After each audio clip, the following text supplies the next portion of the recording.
Selamat datang di Alur Donghua. Kali ini Mimin akan cerita novel The Crown, Emperor of Eternity. Sebelum mendengarkan, jangan lupa subscribe, like, komen, dan share ya, biar Mimin tambah semangat.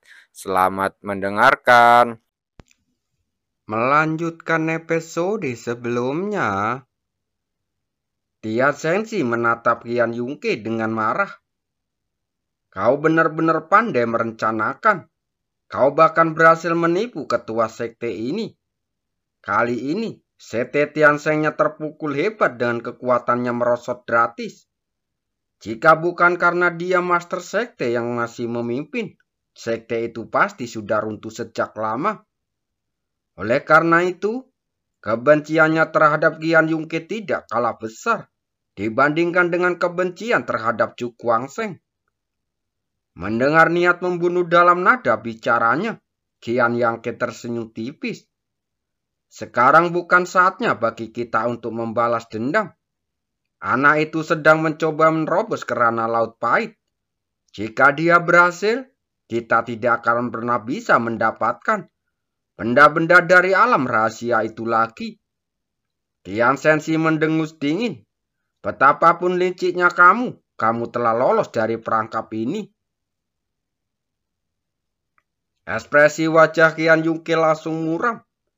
Memang, menurut rencana awalnya, ia tidak bisa saja bersantai untuk menikmati hasilnya. Tetapi kemunculan Culier yang tiba-tiba telah menghancurkan semua rencananya. Karena alasan ini, ia harus bertemu dengan Tia Sensi. Percuma saja mengatakan ini sekarang. Tian Sensi, apa kau benar-benar akan menyerahkan harta karun itu begitu saja? Tian Yungke tersenyum tipis, matanya berkilat tajam. Tian Sensi mendengus dingin, lalu meliriknya. Maksudmu, kau ingin bergabung dengan ketua sekte ini untuk menghadapi anak itu bersama-sama? Tepat. Tian Yungke tersenyum. Anak itu belum berhasil menembus ranah Laut Pahit. Jika kita bekerja sama, kita mungkin bisa menangkap kakaknya dan memaksanya untuk mengungkapkan isi alam rahasia itu. Mengapa kau berpikir bahwa pemimpin sekte ini akan bergabung denganmu? Kian Yungke tersenyum tipis, matanya gelap saat dia bertanya. Tian Sensi, apakah kamu punya pilihan lain sekarang? Begitu bocah itu berhasil menerobos, sekte Tianshengmu akan tamat. Saat itu tiba, Master Sekte ini hanya perlu bersembunyi untuk menghindari bencana ini. Setelah bocah itu pergi, semua yang ada di Sekte Tianshengmu akan menjadi milik Sekte Qianqiu. Mendengar ini, Tian Sensi sangat marah. Tetapi dia tidak bisa menyerang karena dia tahu apa yang dikatakannya benar. Di depan anak laki-laki itu, Kian Yuki tetaplah Kian Yuki. Dan yang pertama tidak menyadari perhitungan ini. Dan jika suatu satu terjadi, Kian Yuki dapat bersembunyi untuk tetap meraup keuntungan. Kali ini aku sial. Dia Sensi menggertakkan giginya. Aku akan bergabung denganmu untuk mengambil kembali barang-barang dari alam rahasia itu. Itu hebat. Tian Yuke menyipitkan matanya sedikit. Kilatan keserakan melintas di matanya. Ia lebih tertarik pada isi alam rahasia daripada meraup keuntungan dari Tian Sensi. Lagi pula, itulah inti dari sekte surgawi suci saat itu. Dia memiliki daya tarik yang lebih besar, bahkan bagi praktisi di ranah Laut Pahit. Pergi sekarang, tanya Tian Sensi. Xian Yuke tersenyum tipis, tunggu beberapa hari lagi. Tidak mudah untuk menembus ranah Laut Pahit. Tidak akan terlambat bagi kita untuk bertindak ketika anak itu mencapai momen paling kritis. Mendengar ini, Tian Sensi tersenyum dingin. Dengan niat membunuh melonjak di matanya. Kali ini, Dia ingin anak laki-laki itu memuntahkan semua. 5 hari berlalu dengan tenang. Pada saat ini, terdengar suara keras dari dalam gua. Dan seluruh gua meledak pada saat ini. Batu-batu besar berguling dan menghalangi sungai. Setelah beberapa saat, asap dan debu menghilang, menampakkan sosok muda. Julier segera mengalihkan pandangannya. Dia merasa gembira saat melihat bahwa saat ini Cukuaseng tengah dikelilingi oleh kekuatan penuh.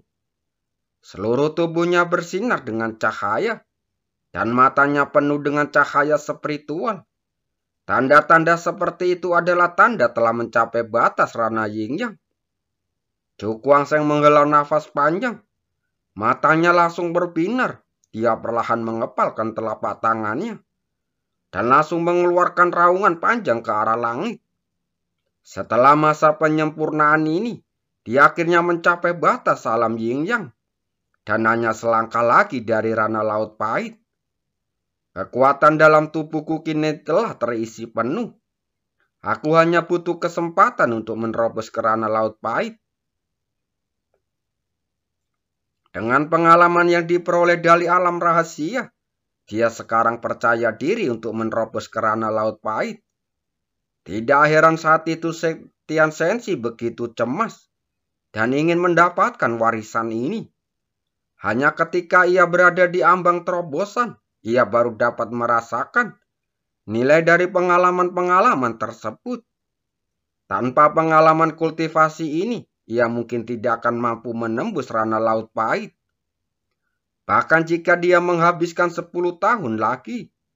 Karena beberapa hal perlu dipahami, tetapi dia melewatkan langkah ini. Lebih lanjut, pengalaman kultivasi yang ia peroleh juga mengandung banyak informasi tentang apa yang akan terjadi setelah mencapai Rana Laut Pahit. Bagi seorang praktisi di Rana Laut Pahit seperti Tian Sensi, hal-hal ini jauh lebih berharga daripada harta karun. Ayo kita mulai. Cukuaseng menarik nafas dalam-dalam, perlahan-lahan menutup matanya, dan perlahan-lahan membentuk tanda kuno di telapak tangannya. Kekuatan dalam tubuhnya mulai bergetar, cepat berkumpul dan bergegas menuju suatu tempat. Ini adalah langkah kedua untuk menebus Rana Laut Pahit. Setelah mencapai batas Rana Yin-Yang, seseorang perlu menembus belenggu batas ini untuk memasuki tingkat misterius lainnya. Langkah ketiga adalah membuka dunia kecil dan menjadi praktisi Rana Laut Pahit sejati. Kekuatan dalam tubuh bergetar, terus-menerus mengalir menuju suatu tempat, lalu lenyap tak terlihat. Perlahan-lahan, setitik cahaya terang muncul di kegelapan. Cahaya itu menjulang tinggi, bagaikan binatang di langit malam, memancarkan cahaya yang menyilaukan. Sumber Laut Pahit. Hati Cukuaseng bergetar dan perasaan gembira menyerbu ke dalam benaknya. Yang disebut alam Laut Pahit adalah untuk menghancurkan laut penderitaan yang tersembunyi di dalam tubuh setiap praktisi, lalu mengeluarkan kekuatan di dalamnya untuk membuka dunia kecil. Cukuaseng terus beriak dalam hatinya, dan kekuatan dasar terus mengalir keluar, terus-menerus menghantam titik cahaya itu. Namun, dalam menghadapi dampak seperti itu, sumber laut penderitaan tidak tergoyahkan sama sekali, dan tidak menunjukkan tanda-tanda akan pecah. Cukuaseng tidak pernah patah semangat, dan terus mengendalikan kekuatan dalam tubuhnya untuk menabrak sumber laut penderitaan. Jika sekali gagal, cobalah 10 kali. Jika 10 kali gagal, coba 100 kali. Suatu hari nanti, ia akan menghancurkan sumber Laut Pahit, lalu menguras kekuatan Laut Pahit dan membuka dunia kecil. Suara rendah terus memancar dari tubuhnya, bergema ke seluruh anggota tubuh dan tulangnya, menyebabkan meridiannya bergetar terus. Titik cahaya yang tampak itu sekecil itu sebenarnya sekokoh batu. Bahkan setelah dipukul ratusan kali, ia tetap kokoh seperti sebelumnya. Namun, tabrakan itu terus berlanjut. Kekuatan di tubuh Cukuangseng bagaikan lautan yang tak pernah kering. Kekuatannya terus mengalir keluar, lalu bertabrakan dengan titik cahaya itu. Dia percaya bahwa tidak akan lama lagi sebelum dia menghancurkan sumber laut pahit itu dan menyelesaikan langkah kedua terobosan. Setengah bulan berlalu dengan tenang di lembah ini. Di dalam lembah, cahaya menyilaukan terus-menerus keluar dari tubuh Cukuangseng, langsung menerangi seluruh lembah, dan tekanan yang tak dapat dijelaskan menyebar ke segala arah. Mata Culier menyipit, sedikit terkejutan melintas di matanya. Dilihat dari situasinya, adiknya telah mencapai ranah laut pahit dan telah menghancurkan sebagian besar sumber laut pahit. Sepertinya aku meremehkanmu. Dia tersenyum lembut, wajahnya penuh kegembiraan. Jika Kuangseng juga dapat menerobos ke ranah laut pahit, mereka berdua dapat memasuki 9 surga pada saat yang sama dan menginjakkan kaki di tanah misterius yang telah lama mereka impikan. Di dasar lembah, batu-batu bergulung-gulung di tanah, dan angin menderu merobek pakaian Cukuangseng. Hancurkan. Saat berikutnya, terdengar geraman pelan, dan ekspresi garang tiba-tiba melintas di wajahnya. Suara pecah keluar dari tubuhnya, dan seketika seluruh dunia menjadi hening. Cahaya yang luas dan misterius menyapu, menyelimuti seluruh tubuhnya. Cahayanya berwarna kuning tua, seperti lumpur, memancarkan aura misterius yang tak terlukiskan. Kepala Cukuangseng tiba-tiba bergetar saat dia menghancurkan sumber laut penderitaan. Ia merasa seolah memasuki dunia yang luas dan tak terbatas. Di sini, langit dan bumi sangat redup, angin dingin terus menderu, dan sosok-sosok melayang di laut berlumpur. Wajah mereka memancarkan kebencian, penyesalan, kesedihan, dan kecemburuan. Apakah ini lautan penderitaan yang legendaris? Ia menatap dunia yang redup saat bergumam. Konon, di antara langit dan bumi terbentang laut penderitaan tak terbatas, yang sangat luas dan misterius. Tak seorang pun, baik pun itu dewa, manusia, ataupun iblis, dapat menyeberanginya. Namun anehnya, jika Anda menoleh ke belakang, Anda dapat melihat pantainya, sebuah misterius yang tak terkira. Kekuatan laut pahit. Ia mengulurkan tangan untuk menciduk air laut yang sekental lumpur, memandanginya dengan takjub. Air laut penderitaan ini tampak lahir di awal terbentuknya langit dan bumi, mengandung misterius yang dapat membantu manusia membuka dunia kecil. Sekarang, biarkan aku menyaksikan kekuatan dahsyat laut pahit ini. Cukuangseng duduk bersila di laut pahit. Matanya sedikit terpejam, cahaya spiritual melonjak di sekitar tubuhnya. Seolah-olah menembus ruang, separuh tubuhnya muncul di ruang kosong, dan separuh lainnya tetap berada di laut penderitaan. Jika seseorang ingin menggunakan kekuatan laut pahit untuk membuka ruang hampa menjadi dunia kecil, seseorang perlu menggunakan tubuh spiritualnya untuk mengirimkan kekuatan lautan penderitaan. Mulai, ia membentuk segel dengan tangannya dan cahaya menyambar di sekelilingnya. Seluruh tubuhnya menjadi transparan dan aliran kekuatan lautan penderitaan mengalir deras ke dalam tubuhnya. Langsung mengalir deras di sepanjang meridiannya dan menyapu ke dalam kehampaan. Kepalanya tiba-tiba bergetar dan rasa sakit menjalar ke sekujur tubuhnya. Rasanya seolah ruang itu terkoyak dan seluruh kepalanya akan meledak. Raungan menyakitkan menyebar ke seluruh ruang di laut pahit, dan aliran kekuatan lengket dari laut penderitaan melonjak di sepanjang meridian. terus-menerus menyatu ke dalam kehampaan. Dengan ini, ruangnya menjadi sangat berat, seolah-olah akan terjepit oleh kekuatan laut penderitaan. Wajah Cukuang Seng langsung berubah. Ia menahan rasa sakit yang hebat dan mengintegrasikan kekuatan laut penderitaan ke setiap sudut langit. Suara ledakan rendah terus-menerus, dan di mana-mana kekuatan pun laut pahit menyatu.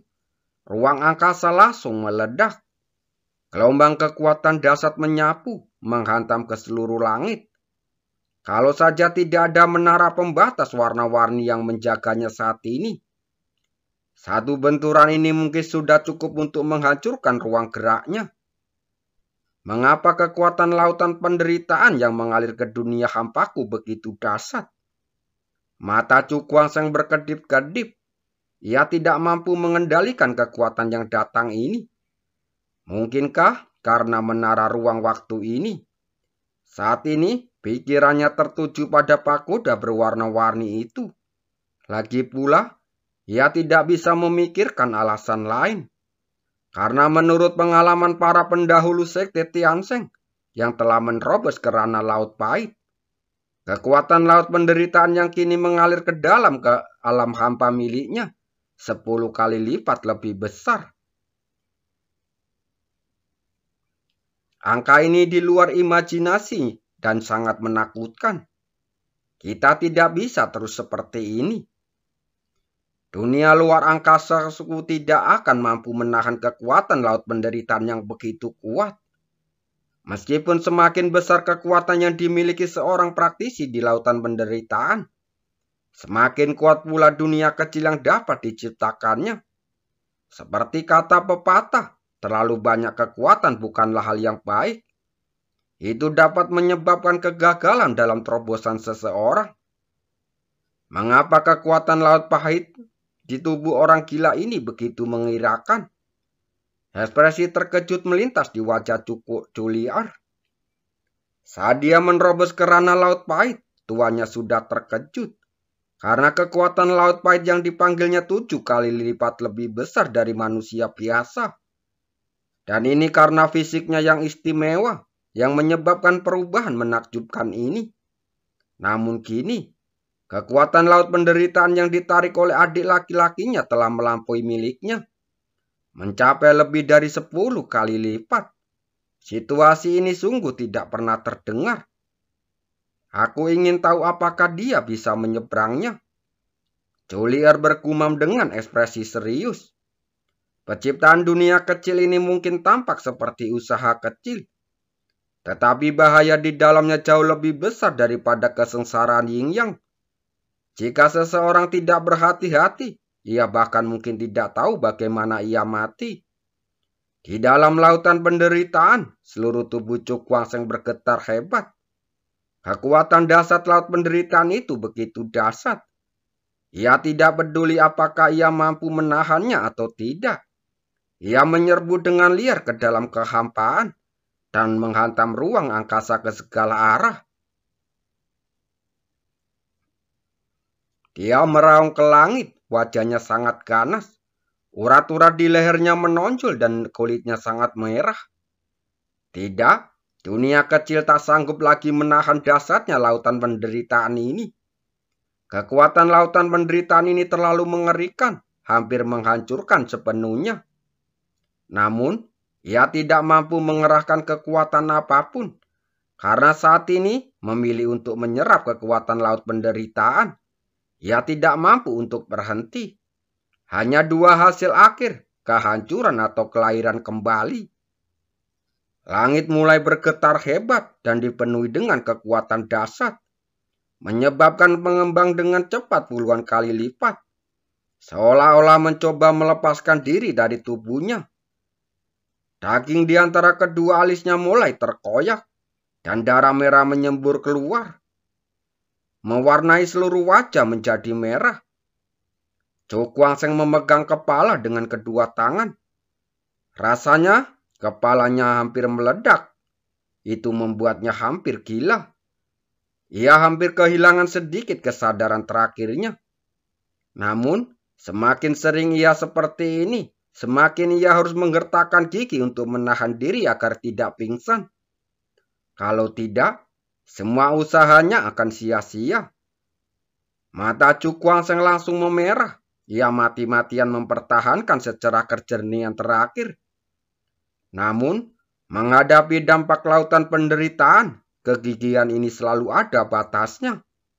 Lambat laun, kejernihan terakhirnya mulai runtuh dan kegelapan menyebar dari kedalaman pikirannya, membuatnya merasa tak berdaya. Tepat saat dia hendak jatuh total ke dalam kegelapan, cahaya menyilaukan tiba-tiba muncul, lalu turun ke dunianya yang kosong. Apa itu? Komam Chu Guangsheng dengan ekspresi tak percaya. Terima kasih.